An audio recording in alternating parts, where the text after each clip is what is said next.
Kubrick. Got your eyes wide shut for this apocalypse. Let's face it, I'm an awesome rapper. Post-punk laptop velociraptor. Never won't dumb it down for the mainstream fan, cause the mainstream fan has lame taste, man. Yeah, I said it. And I'm flying over hurdles. Keep it underground like Teenage Mutant Ninja Turtles. See, a funny thing happened on my way to the stage. Waylaid by a stegosaurus, stacking on my leg. When I made my escape, it was way too late. Got that T-virus strain all up in my veins. Bringing pain like the Necronomicon. Iguanagon loose up at Comic-Con. Tearing up your lawn like a Mothladon. Take away your girl like I was Donkey Kong. Jurassic Park, this van in the city every time I rock a show. Cause the fans all bounce when I light up the room with that pyroclastic flow. Yo! No mercy, no surrender. Zombie T-Rex, I'm killing it forever. Zombie T-Rex. No mercy, no surrender. Zombie T-Rex, I'm killing it forever. Zombie T-Rex. No mercy, no surrender. Zombie T-Rex, I'm killing it forever. Zombie T-Rex. No mercy, no surrender. Zombie T-Rex, I'm killing it forever. Cause I make that smart music, that hard DIY from the heart music, that Lars he came to straight rocket music, that burning down your local hot topic music, that KRS-One on my album music, that of course you know I've read up on Malcolm music, that PMA all day music, that guy who gave you K-Flay music, that R.I.P. Pat Wood music, that only wanna do a bit of good music, that got here on my own music, that hey it's Weird Al on my phone music, that lit hop Edgar Allan Poe music, that show your English teacher how to flow music, that TED Talk read a book music, that look at Scissor Crack on the hook music, like no mercy, no surrender. Zombie T-Rex, I'm killing it forever. Zombie T-Rex. No mercy, no surrender. Zombie T-Rex, I'm killing it forever. Zombie T-Rex. No mercy, no surrender. Zombie T-Rex, I'm killing it forever. Zombie T-Rex. No mercy, no surrender. Zombie T-Rex, I'm killing it forever. Our top story tonight, a herd of zombie dinosaurs is loose in San Francisco, causing more damage and destruction than the city has ever seen. We go now live to the Golden Gate Bridge, where a zombie Tyrannosaurus Rex is currently ripping apart the suspension cables and pushing cars into the bay.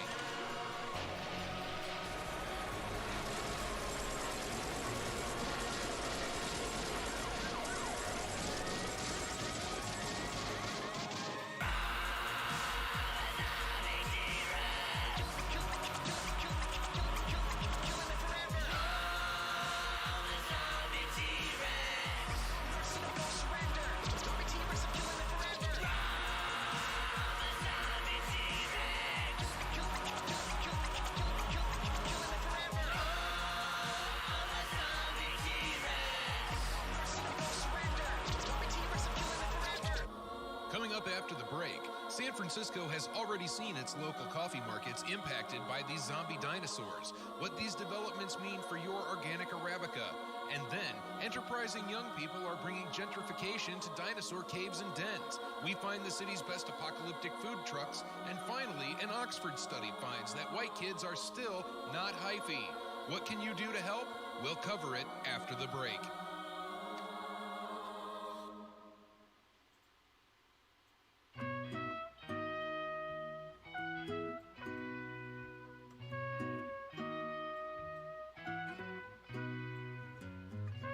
Oh my god, I never thought I'd ever hear MGMT again. But guess who popped up on the Yo Gabba Gabba Spotify station yesterday? She's late for baby yoga, but she's looking hella fly. Breastfeeding out in public, catching everybody's eye. With her brand new Orbit stroller and her probiotic smoothie. I hope was checking prices on that tasty vegan sushi. With that Adbusters mag and her artisan toast. She's always shopping local and avoiding GMOs. Scoping out the Lululemon if it line on her phone. Using Amazon Mom, cause she's always on the go. Watching Girls on HBO really takes her back to the Bushwick parties and the vinyl stacks. She misses Cafe Grumpy and Brooklyn Label. But when she's back in Franklin, she can never get a table. She remembers Luna Lounge where she passed out flyers for an underground band named Arcade Fire. Before Lena Dunham was successful and paid, Hipster Girl was on the L trying to find her way. Well, Hipster Girl grew up and got her MFA. Married with the mortgage and an IRA. Hybrid minivan up in the carpool lane. But Hipster Mom is doing okay. This may seem like a stupid question, but is breast milk vegan? Can I call you back in a bit? I have to Skype my lactation consultant. She looks so good when she shops organic, cause she cares about her baby and the future of our planet. But life has gotten hectic now that she's become a mom. Though the charter school waiting list isn't all that long, and the Mandarin immersion that they offer every morning combines a bit of Waldorf and a bit of Montessori. And the rooftop playground has an urban petting zoo with recycled wood chips and a Manhattan view. Cause her Greenpoint sublet had to go. Bedford got too crowded and she'd seen enough shows, so she married a designer and moved to Park Slope. Found a nice brownstone and they took out a loan. And her Etsy store has been doing great since Ellen Page Instagrammed her diaper bouquets. Before the Starbucks down on Union sold soy lattes, there was hipster girl trying to find her way. Well, hipster girl grew up and got her MFA. Married with the mortgage and an IRA. Hybrid minivan up in the carpool lane. But hipster mom is doing okay. Well, hipster girl grew up and now she makes it rain. Amber teething necklace that she bought fair trade. Vegan chocolate cake for baby's first birthday. And hipster mom is doing okay. Did you hear Jessica had an elective epidural? It's like she doesn't even care about the health of her newborn. How basic. No more TV on the radio, it's NPR, where she heard the interview in her husband's car with her ex-fiancé who had gone EDM. But ever since her wedding, it was hard to stay friends. And his Coed hoodie with the dragonfly, she kept it in her closet as the years went by. Who's cried a night about? Asked Terry Gross. A girl I knew in Brooklyn, we were once very close. Well, hipster girl grew up and got her MFA. Married with the mortgage and an IRA. There we go. Now I found the right one. How's everybody doing today? Let's keep a little music on here, but let's go, see if we can find something that's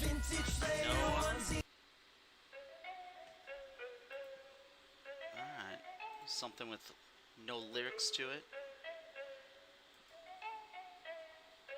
Dun, dun, dun, dun, dun, dun, dun, dun, dun. There we go. Chill mix. No lyrics. Take that down just a little bit. How's everybody doing today? Been meaning to do this type of thing for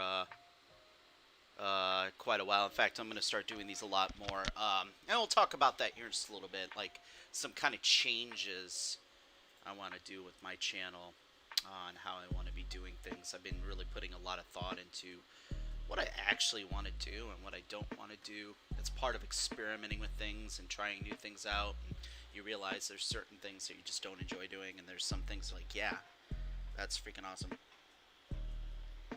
So, but let's get to this Luke versus the Jedi Masters back in the Republic era. And the reason why I brought this up, actually, is because... hold on a second. I gotta do something here. Throw pop-up chat. I want to do it this way. Oh, so can I...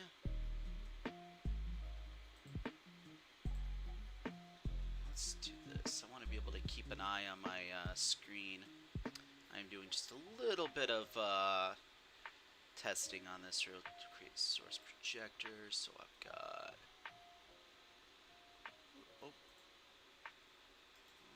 Let's see, create output. So I got that, so I can see myself, and then I can see the chat. Yay, I got this figured out. So here's the deal is, the reason why I brought this up is Star Wars speculation, hold on a second, which is a pretty cool YouTube channel. It does Star Wars, which I really enjoy. Shorter videos and all, but pretty cool. They brought up the question of, at the end of Return of Jedi, who would win in a fight between Ahsoka and Luke, and it really kind of brought up the issue, or the thoughts that, yes, he's Anakin's son. Luke is going to be extremely powerful in the Force, but how much experience does he have? How much training does he have? He's basically training with Yoda and Force Ghost Obi-Wan. He's not going to have the same lightsaber skills as what the average Jedi during the Republic era is going to have. And yes, Mace Windu and Yoda would just absolutely destroy Luke in a lightsaber combat at the end of Return of the Jedi.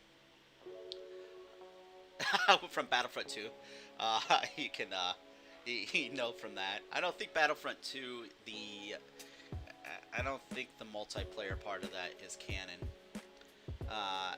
But let's look at a couple things. Yes, Luke defeated Vader in Return of the Jedi, but Vader was not going to try to kill Luke. There's no way.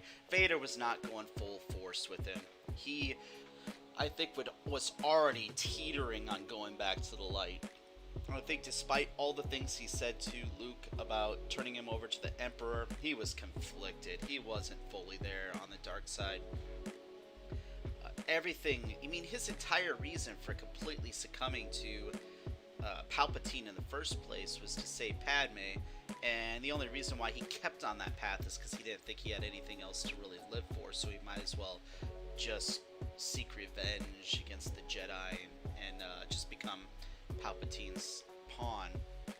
So finding out he has a son, I mean, that just changes things. I mean, the family thing was always important to him. So Luke wasn't getting the full Vader when he fought him.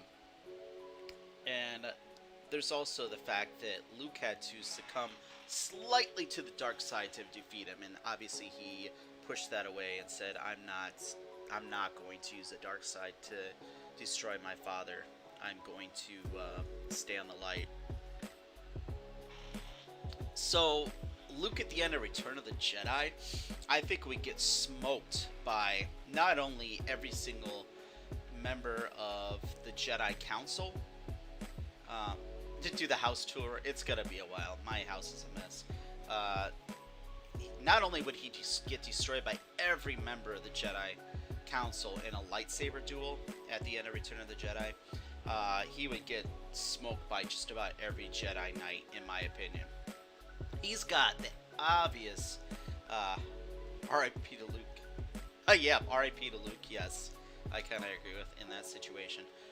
He's got the advantage in midichlorians. He's got advantage in raw force power.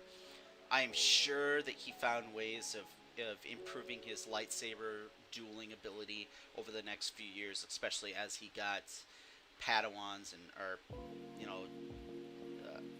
other Jedi to kind of bring up into the Jedi Order, so he got more sparring done. So maybe 10 years after this, maybe his lightsaber combat skills would be a lot higher.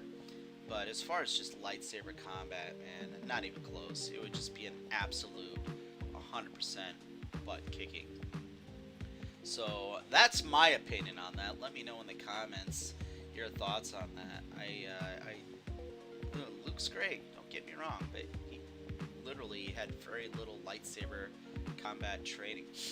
Now, what I would like to believe is that over the next 10 years or so, that he met up with Ahsoka, met up with some other Jedi that possibly were still around, that we will meet within the live-action series, and that through that he was able to improve his lightsaber training. But for right then and there, I just don't think he can hang. Let's see what else. The next thing I kind of want to bring up, I just wanted to kind of throw that into chat real quick, but I also wanted to bring up just kind of what I'm kind of looking to do with my channel, and kind of segueing into the thoughts of how do we create lives that we truly want to be a part of, that fulfill us, because I think that's really important. In this last 6 months or so, it's been a huge journey for me, and a lot of that has been this channel. And I really enjoy just about everything about it. I mean, I've had my ups and downs, and a couple months ago I said I'm not going to stream with viewers, and then I kind of gave in on that, and I did it, and then I was kind of doing that to be a people pleaser.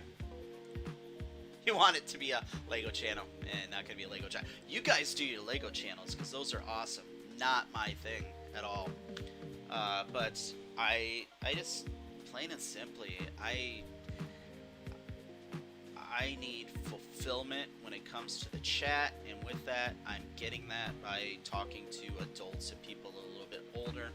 I just plain and simply don't get that from talking to kids, and I apologize if that loses me subscribers. So be it. Just like when you become an adult, you're going to make decisions about things you want and don't want to do, and you're going to lose friends. You're going to lose people that were close to you before once you actually set boundaries and decide what you want to do. And that's very important for you to do those things and be accepting of the fact that not everybody's going to like those changes. But I'm trying to find a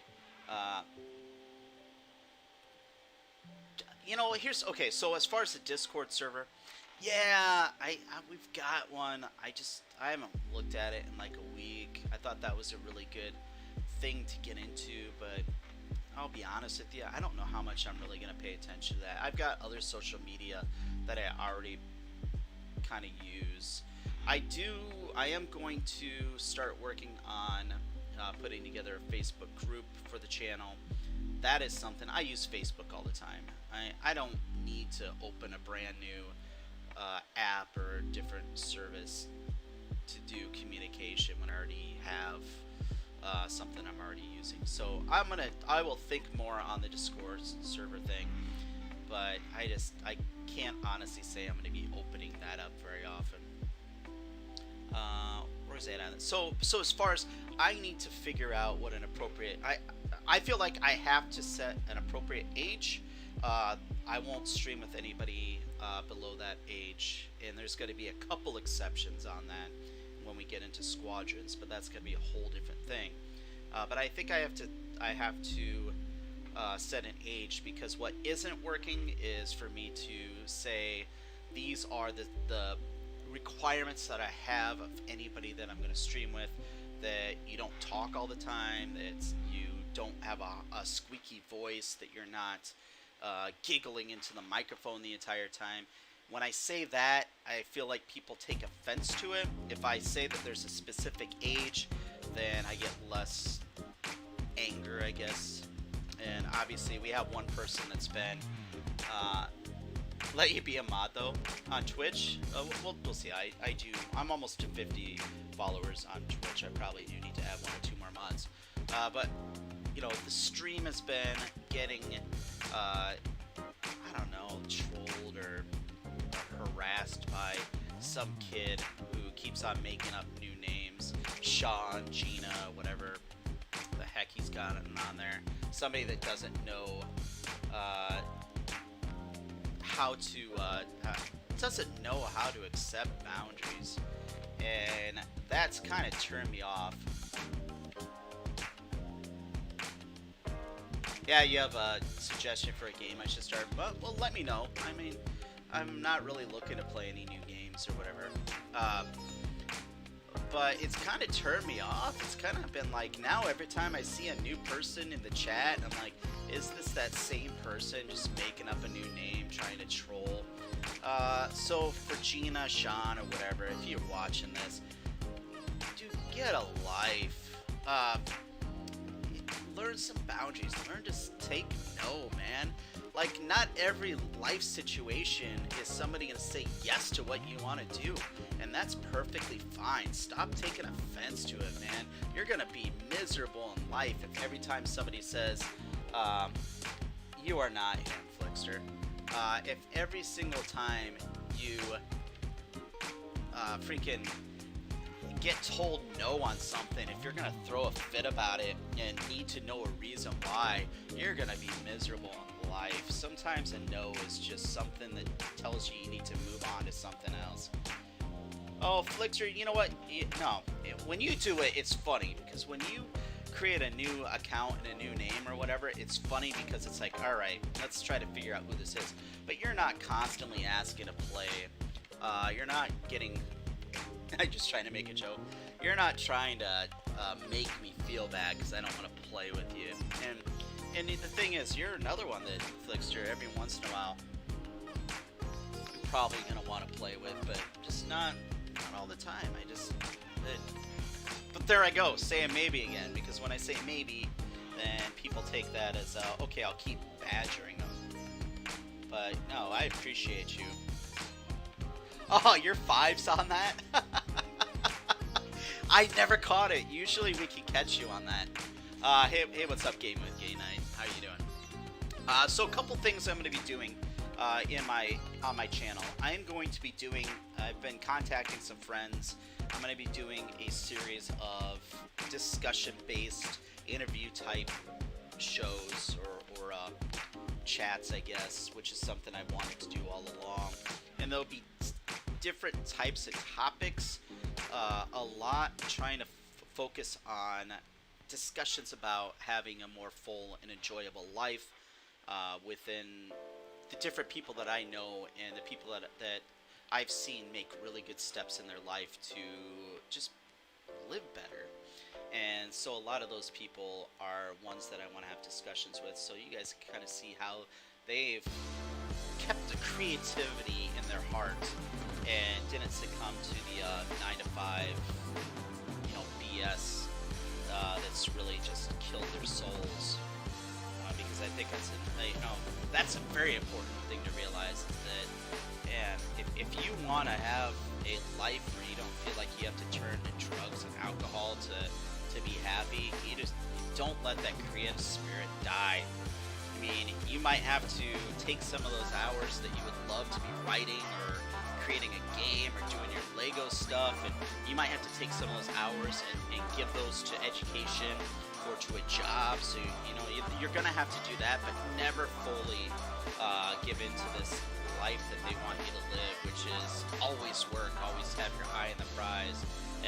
You have no time for leisure, which is something that's really sad about this world right now. There's this whole grind culture where they tell you, if you're not working towards your retirement, if you're not doing something that's bringing in an income source, you're wasting your time, and it's just all a bunch of crap. Yeah, Flickster, we figured out that your stream maps too. That one was easy to figure out. Hey, thank you, Anakin. It's not really disrespecting. I feel like they're almost disrespecting themselves. And they're forcing me to kind of figure out what I want to do, so which is kind of cool. I've kind of gone with the flow in this whole thing, and then I've just finally hit a point where I'm like, yeah, I need to figure out what I want to actually do on this. I'm also going to be reaching out and finding different people from across the world to kind of stream with and talk to, and kind of, I really love talking to people about their area of the world and their experiences in life. So I'm going to be doing a lot of reaching out to people through Facebook on some of the groups that I'm on and inviting them to play so we can have conversations. Stream with somebody from Iceland the other day. Never thought I'd ever stream with somebody from Iceland. That was awesome. And then, finding people from different countries and stuff would be cool. But when I do, they are going to be people that are going to be older. They're going to be, I'm thinking it's probably going to be mostly 18 plus. Because I can have conversations with them about stuff. I can ask them questions about things that they're doing in their life, and that's really interesting to me. And so that's going to be happening a lot. And then obviously, I will be, as far as I'm concerned, Zero and Gerard are kind of my co-hosts, so I have to kind of build Hey Flickster CT 55555s. I have to build a show around them. I have to build a channel around them, and obviously they don't want to hear people constantly. I appreciate it, Anakin. I don't want to create a environment where they don't want to stream with me, and they've made it pretty clear that they don't want somebody that's going to talk the entire time. I feel like between me and Zero and Gerard, and then we bring on some other people, I feel like we have a good rapport together. We talk an appropriate amount of time. I'm never going to be one that's going to want to dominate my live streams with me talking 90% of the time. Can you still be in some chats? It's possible.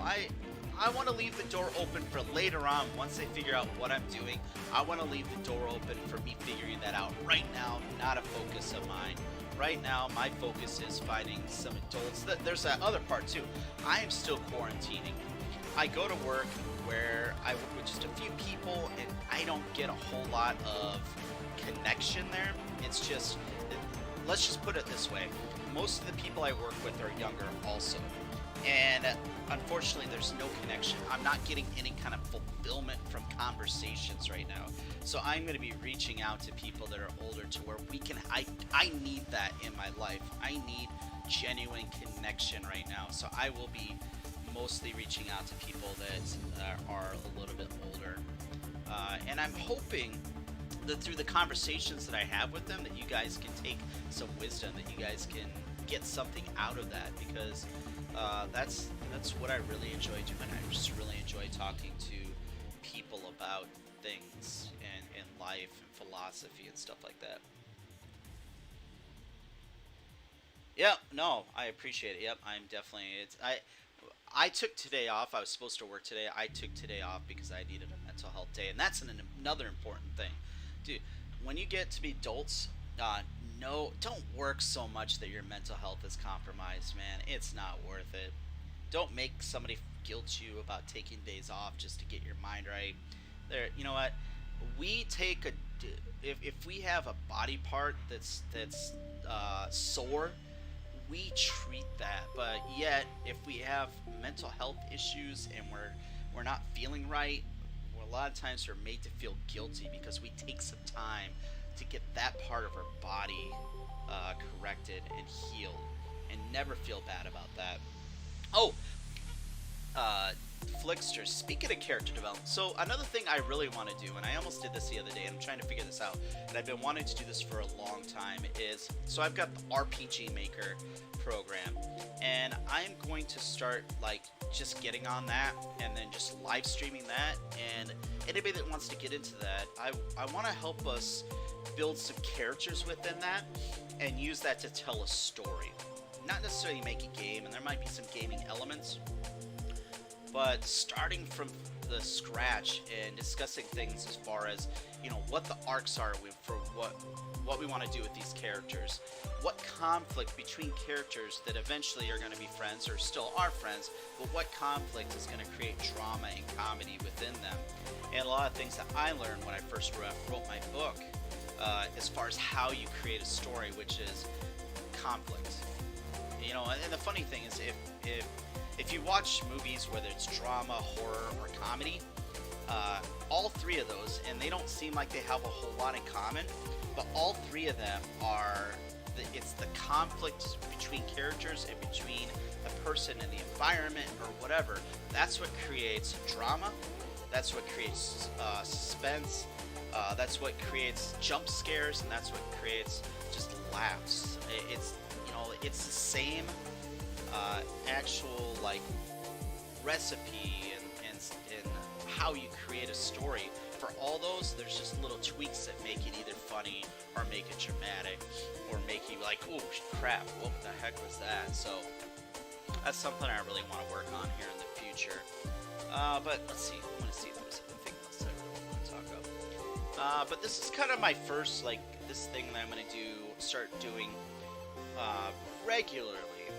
And as we do it, I'm sure that I'll kind of create a format for how I want to do these types of shows. What I would like for people to do is, in the comments, not in the chat, because in the chat, I never look back at that. I'm not going to see what you wrote in chat later on. But in the comments, after this video is processed and is up for rewatch or whatever, put what things you want me to talk about in the next time I do a Let's Chat. And let's aim for, unless something weird happens, I'm going to aim for Wednesday morning at about 11 a.m. Central to do the next Let's Chat. Let me know the things you want me to talk about. And here's a couple ground rules. I don't have any desire to do, hey, can you name the 5 Jedi that were in this room on this? I have no interest. I'm not a detailed person. I would lose in a trivia contest because I don't remember names and dates. Don't care about that. But if you were to say, hey, in this scene, in this movie, these 5 Jedi were in this room, and you tell me that, and you say, how do you feel about how they interacted or stuff like that? I like to talk about feelings. I like to talk about the context in which things happen. Those things I enjoy. But if you ask me to do research on, you know, who all the Jedi were that survived Order 66, I'm not going to answer that one. I don't care. If you tell me which Jedi were the ones that survived Order 66 and want me to comment on that, I am down for that. Let's do it. But let me know what things in the comments. Of course I'm going to remember Darth Vader because there's an emotional connection to that character within the storyline. I'm just not going to remember the name of the admiral that he force choked. Don't care what that person's name is, to be honest with you. But anyways, that's all I have for today. I hope everybody has a wonderful day, and we'll continue to do things. And I'm looking forward to trying to get my first interview-based or discussion-based live stream going. Hopefully, sometime this week. Have an awesome day. May the Force be with you. I'm out.